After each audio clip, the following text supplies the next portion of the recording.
Welcome to my videocast. This is Foresight with Evelyn Morales. Today I have a very special guest with me, astronaut Terry Virts. Terry graduated from the United States Air Force in 1989 and has logged over 4,000 flight hours in more than 40 different aircrafts. Terry was selected to become a NASA astronaut in 2000 and served as the commander on board the International Space Station in 2015. Terry has also was a pilot. He was also the pilot for the space shuttle mission STS-130. And I remember that very vividly again, because I helped train his mission. And he was the flight engineer for the Expedition 42 in 2014.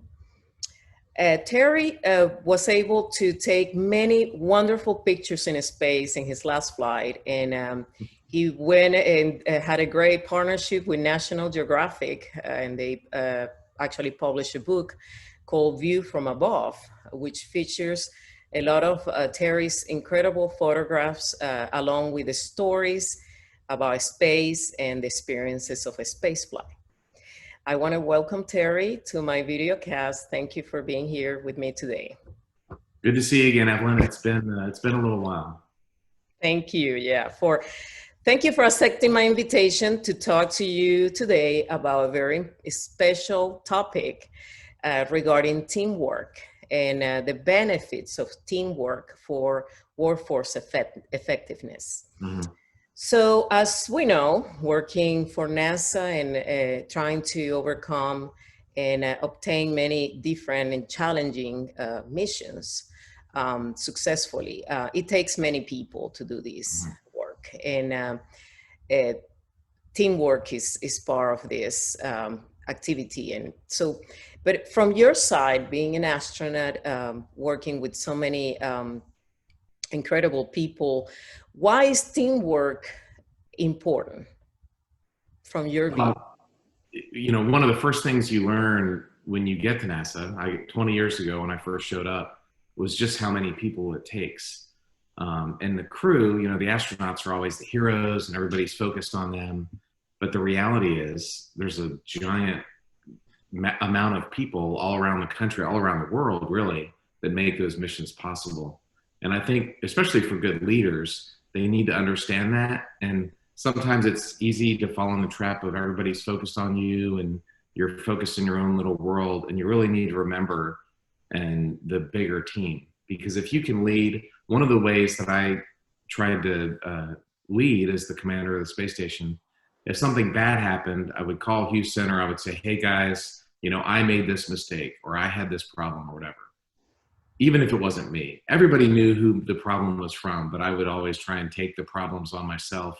And then if something good would happen, I would point out whoever it was on the team or the crew that did something good. And I think that's a good way to recognize your team and work within your team. When bad things happen, the leader takes responsibility. And when good things happen, the leader praises the people who did it. Wonderful. So that takes me to the question about, does a good team or effective team needs a good leader? Is that important? It is. I bet you have a lot of stories about that. Yeah, so it's funny. When I, you know, after being commander, I stayed at NASA for about a year after my last flight, and I would talk to guys, and the advice I would give them, especially the commanders, it's good to be a little bit lazy, because some people are very uptight and they have to control everything and they want to make everything perfect just the way they want it. And if you can like sit back and let your people do their job and not get in their hair all the time and cause problems, usually, especially with the kind of teams we have at NASA, things are going to go well. Like Steve Jobs said, you know, he didn't hire smart people to tell them what to do. He hired smart people so they could tell him what to do. And so if you have that level of team, if you have a competent, experienced team, just tell them, you know, this is what needs to be done. And sometimes ask them what they think needs to be done. We had a lot of problems with the recycling system, and it was breaking and we had made some mistakes. And anyway, it was this ongoing problem. So I remember we had a meeting one time, and I was like, all right, guys, what should we be doing about this? And I had several of those meetings, and every time one of my crewmates would come up with a good idea of how to make sure we got the hose configuration right or whatever the problem was. So sometimes you don't have to always be the one coming up with ideas. Ask your team, hey, what do you guys think? That's why you have a team. Right. um, if you have that level of leadership. But I want to say this too. Sometimes you don't. Like when you're in the Army and you're the platoon sergeant and you have 30 18-year-olds, you don't give them any judgment at all. Like you tell them to put their left boot on first and then tie it and then put the right boot on. I mean, there's no judgment allowed at all for those guys. And that's appropriate, but they're going to grow up, they're going to get older, they're going to get experience. And as they do, then you need to start giving them more rope, so to speak. So you kind of have to know your situation, and then you have to know when your situation changes and lead appropriately. But in the teams that we were talking about at NASA, they were pretty experienced folks. Well, and remember, we're giving a wider perspective of what teamwork is and how could it Right, work in all those different environments. So I'm glad that right, you mentioned kind of how it worked for you at the military and then at NASA. But that takes me right. to the next point about then you need different styles of leadership depending Mhm. who your team is. And you just described. Absolutely. So the when you say less laziness or not, just adaptability of, and I know what you mean, but it's Yeah. basically adaptability of the command, right, from Mhm. the leadership is depending of who are in your team. So Right. that's really interesting. And now, what do you think from your perspective, and you being part of the astronaut corps? I mean, this is a pretty incredible team, very Yeah. dynamic, right? And I'm sure you learn a lot of lessons through that experience. But what it takes to be an effective team member, then? So, What right, skills? right. So everybody wants to be a leader, and there's leadership classes, and there's leadership blogs, and there's leadership. But the reality is, you need to be a good follower first.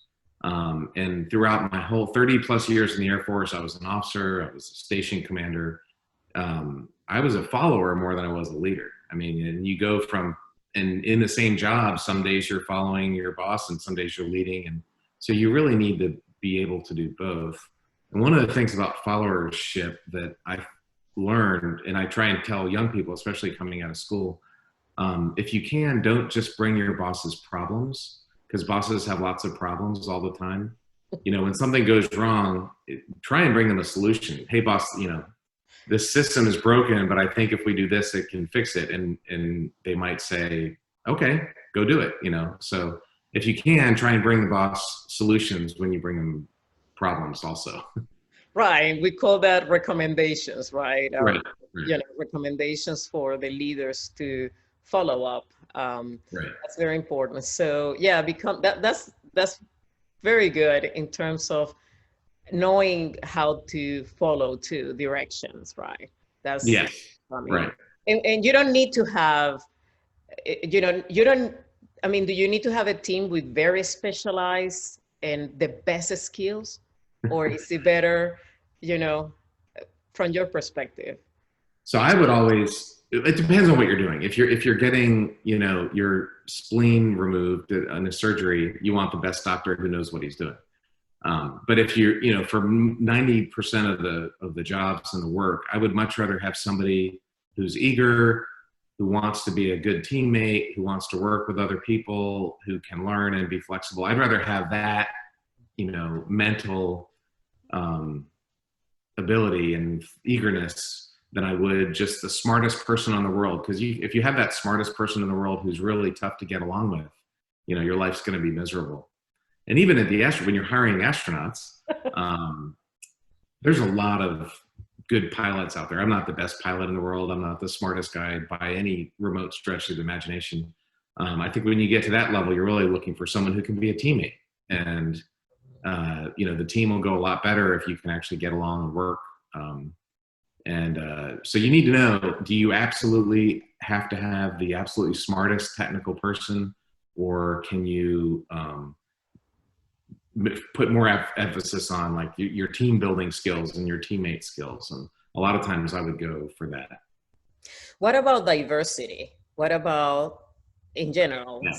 It's a big topic nowadays, Yeah, right? diversity is a huge topic. So I did a program. Well, I went to Harvard Business School, and there's a lot of technical stuff, and you're learning about. These are all my textbooks over there. You're learning about accounting and finance and marketing and strategy and all that. And then, but they also had a module or I guess an emphasis on like interpersonal skills and group building and feedback and group dynamics and all that. So I'm a fighter pilot. I'm like, well, just put me in charge and everything will be good.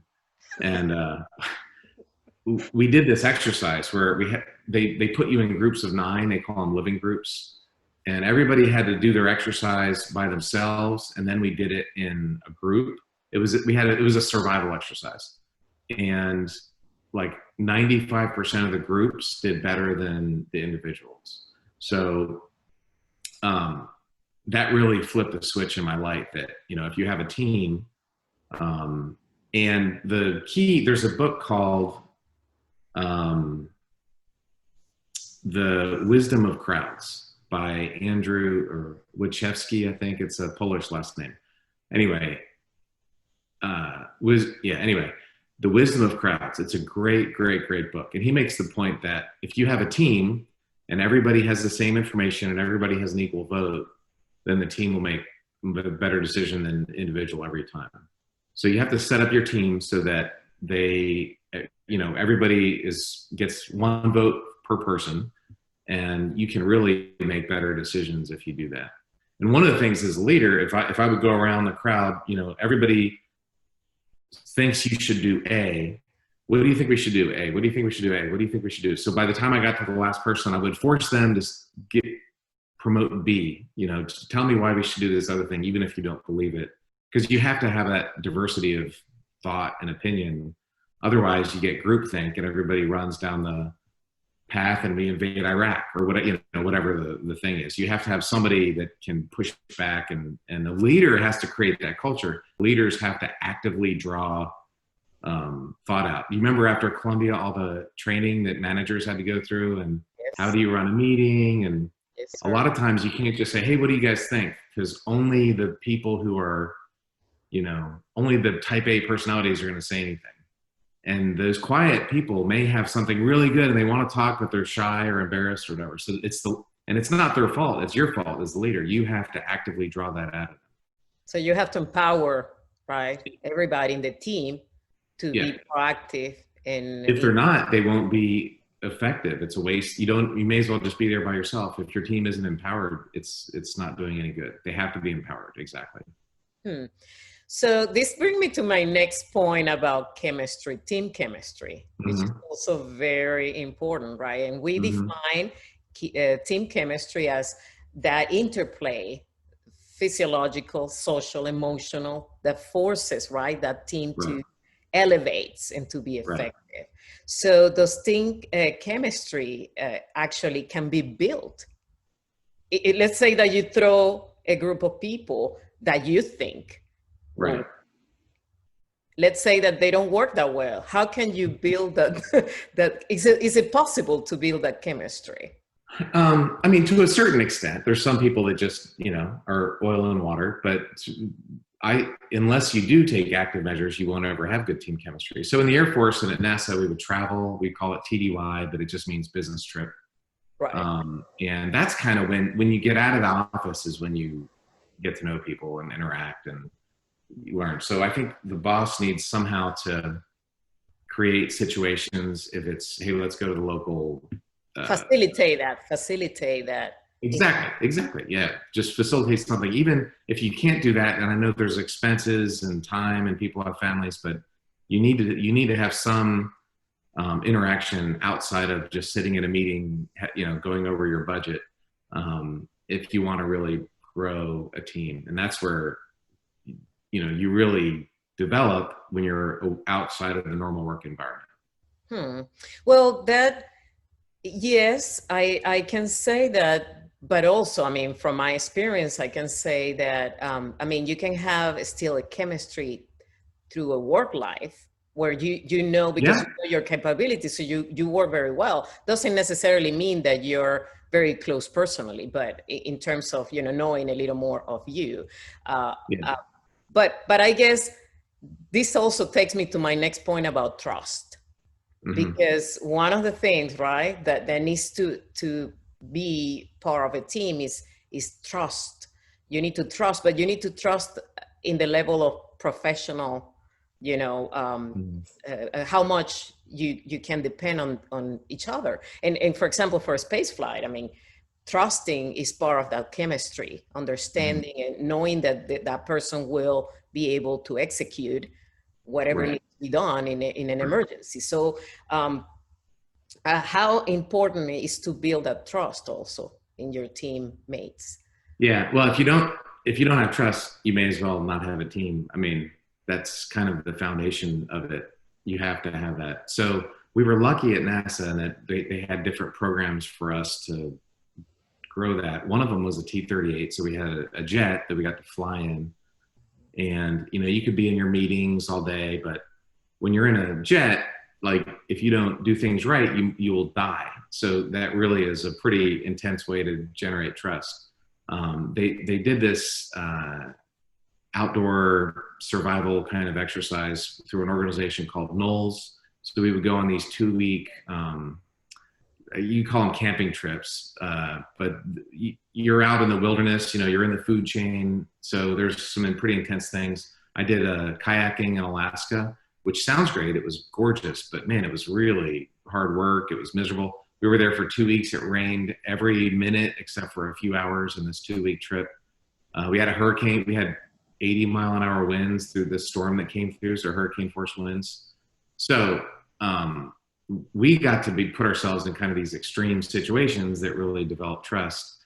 But most work environments don't have that. So you need to figure out ways to do that. I think as a new boss or as a boss of a new person, um, give them a little bit of rope and see how they do it, and give them a little more rope and see how they do it. And you know, they have to develop trust over time. But you can be deliberate about it. You can't just go about things and not pay attention to it. You have to consciously think, okay, you have this project. If you do that, then you'll get a bigger project. It's the old adage: if you can be trusted with a few things, you can be trusted with a lot. You know, the parable of the talents. So it's it's something that can be. It takes a while to build, and it's very quick to lose. That wow. Tell me more about that.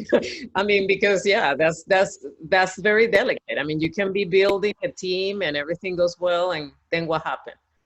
Yeah, I mean, one episode and the trust Uh-huh. is gone, and at work, in a marriage, and whatever, it takes a while to build up trust because a lot of people are not necessarily just immediately trusting. You have to verify over time.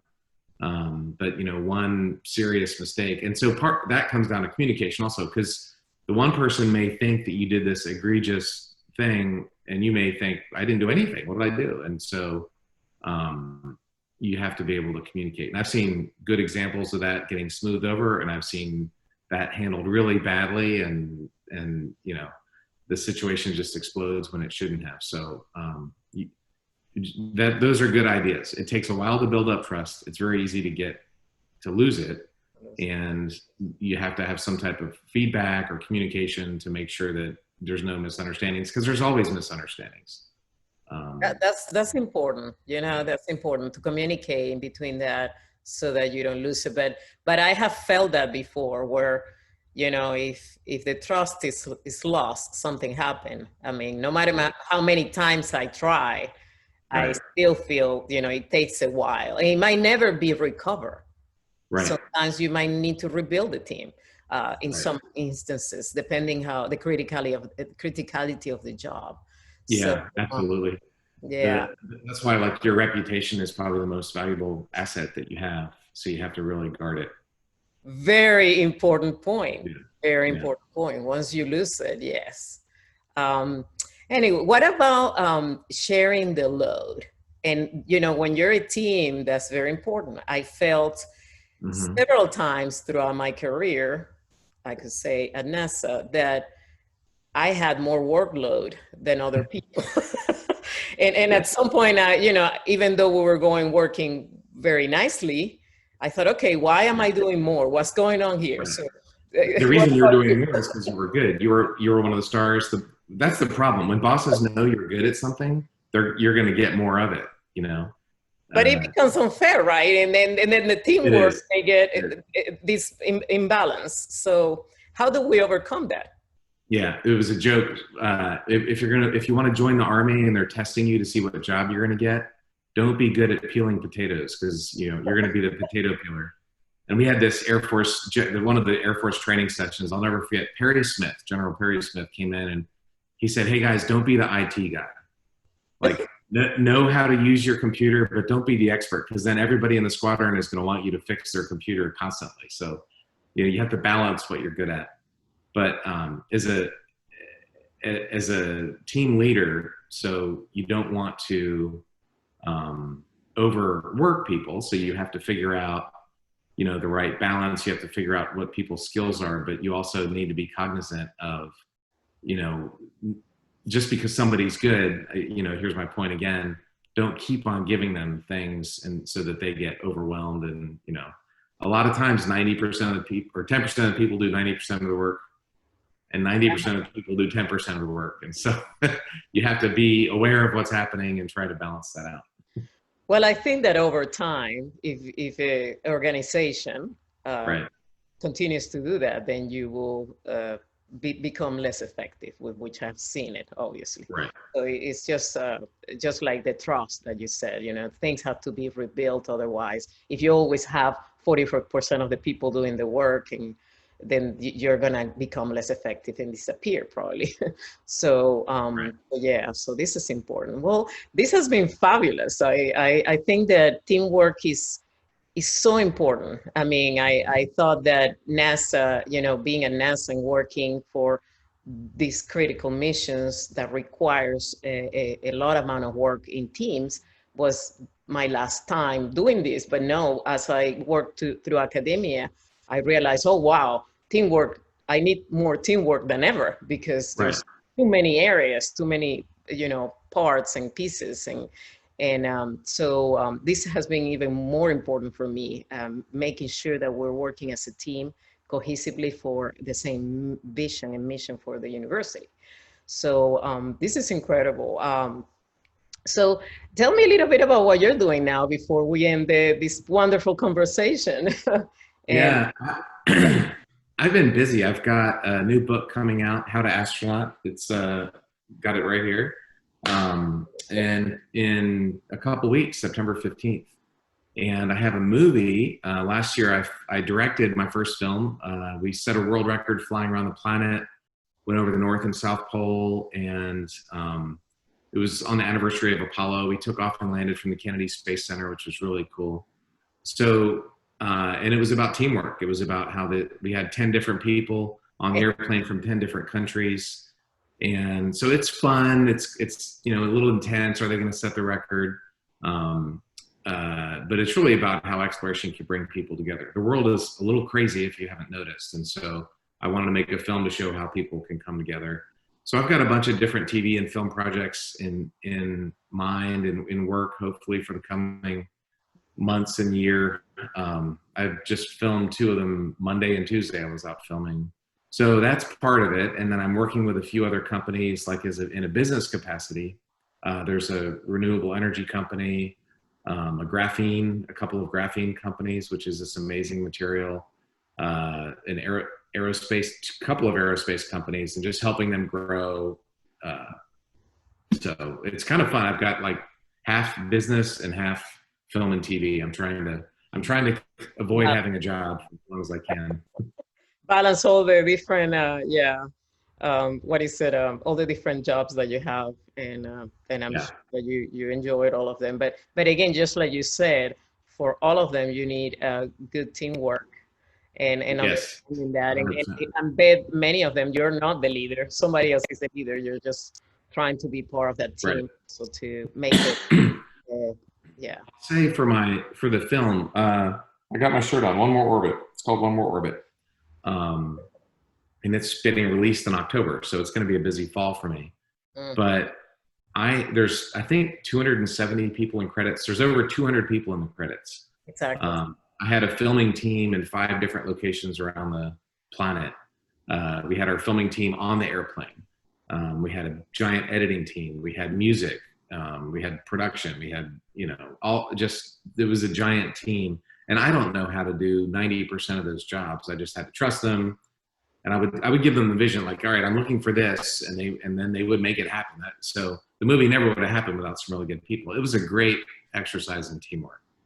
Well, and the last part of this is make sure you give them recognition because, all these, as a team member, I remember that was an important part, at the end of Yeah, the day, finishing a mission or support, you wanted some kind of recognition of, that you were doing absolutely. a good job, right? That's, you have to. And that comes back to, so again, when I was commander, I would always, if something went wrong, if somebody else screwed something up and broke something, I would get on the microphone and say, hey, Houston, I had this problem, this thing's broken. I would never call the guy out. But if something went well, I would always say, hey, Samantha or Anton or whatever did this or that. So, Mhm. and guess what? Everybody knew who did it. You know what I mean? People know if it was good and who wasn't. But at least publicly, you say, you want to praise in public and criticize in private, and I think that's really important. Very important. Well, and with that, I wanted to, thank you for discussing with me this important topic and enjoyed the conversation with you. And I'm glad to see you and in all these different projects. Very exciting for you. And also to continue to expand the voice about exploration and something that we love very much. So, Terry, thank you so much for being here with me and to participate this, communicate this to my audience. If you want to say something before we leave. Well, good luck at UHCL. It's exciting what you guys are doing. The whole University of Houston system is really growing right now. So Yes. it was good being here. Thanks for inviting me, Evelyn. Thank you, Terry.